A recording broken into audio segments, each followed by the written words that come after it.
Madame, Monsieur, bonjour. Merci de votre fidélité à l'information sur France 3. Voici les titres de votre journal régional. Paris accueillera les Jeux de 2024.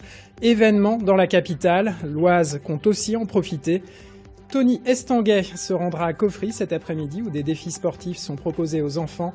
Le triple champion olympique est notre invité en direct de Beauvais. Les Jeux de Paris sont d'abord les Jeux d'une ville, mais en 2024, il y a fort à parier que l'ensemble du pays cédera à la fièvre olympique. Un label Terre de Jeux a été lancé, label accordé au village sportif monté à Cauffry aujourd'hui. Nous en parlons avec notre invité Tony Estanguet, président de Paris 2024. Bonjour Tony Estanguet. Bonjour.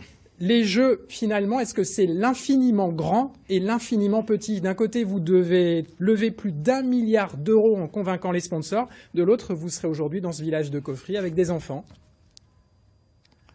Exactement, je peux vous dire que c'est une formidable opportunité que la France a d'obtenir et d'organiser ces Jeux Olympiques et Paralympiques de Paris 2024. On est mobilisés dans cette belle aventure et comme vous le disiez, c'est effectivement d'un côté faire rêver et proposer des émotions absolument incroyables parce que c'est le plus grand événement que la France n'ait jamais organisé. Il faut qu'on marque un grand coup et il faut que cet événement il soit utile et qu'il profite à tous les Français et vraiment au-delà de la région parisienne, comment est-ce que partout en France il y aura des activations, des animations en lien avec ce formidable projet.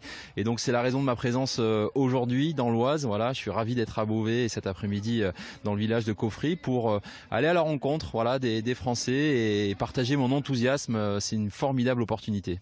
Alors évidemment, dans l'Oise, on a un petit avantage, on est proche de Paris. Est-ce que le département peut tirer son épingle du jeu et bénéficier de retombées ? Bien évidemment, je crois que pour l'Oise, ça va être forcément un territoire très privilégié dans l'organisation de ces Jeux. On est aux portes de Paris. C'est un territoire qui est très paisible. Hein. C'est vrai que c'est magique ici. Il y a des conditions de préparation pour les sportifs de haut niveau qui sont absolument incroyables. Et je suis sûr aussi qu'il y a beaucoup de place pour développer la pratique du sport.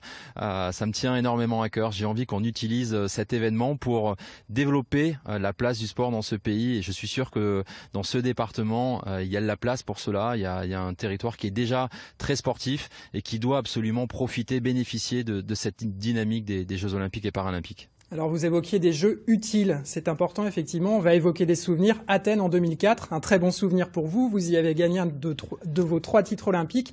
Mais Athènes, c'est aussi l'histoire d'une dérive financière, de sites laissés à l'abandon. Comment éviter les dépenses inconsidérées à Paris ? Alors c'est vrai que pour Paris 2024, on a complètement voulu changer le modèle d'organisation. On a vraiment analysé de très près tout ce qui a pu se faire depuis 25 ans en matière d'organisation de grands événements, tant sur le sol français que en matière de Jeux Olympiques et Paralympiques. Et notre modèle est complètement différent dans le sens où on ne va pas construire d'infrastructures spécifiquement pour les Jeux.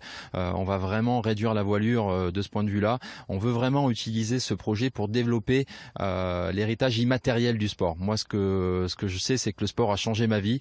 J'ai cette conviction que le sport peut changer la vie de millions de Français. Cet après-midi, encore une fois, on va aller à la rencontre d'enfants qui vont sûrement découvrir le sport, qui auront envie peut-être d'en faire un petit peu plus. On veut développer des conditions plus faciles pour pratiquer tous les sports. C'est aussi ça la magie des Jeux, c'est qu'on découvre beaucoup de disciplines olympiques et paralympiques et ça donne envie de s'essayer, de découvrir de nouvelles pratiques. Et quand on dit des Jeux utiles, c'est d'abord mieux utiliser le sport pour des raisons de santé, pour des raisons d'éducation, pour des raisons de changement de regard sur le handicap, pour vivre ensemble mieux, plus heureux. On pense que le sport peut jouer un rôle plus important et c'est vraiment ce qui nous anime aujourd'hui. Merci à vous Tony Estanguet. Je le rappelle donc, vous serez à Cauffry cet après-midi.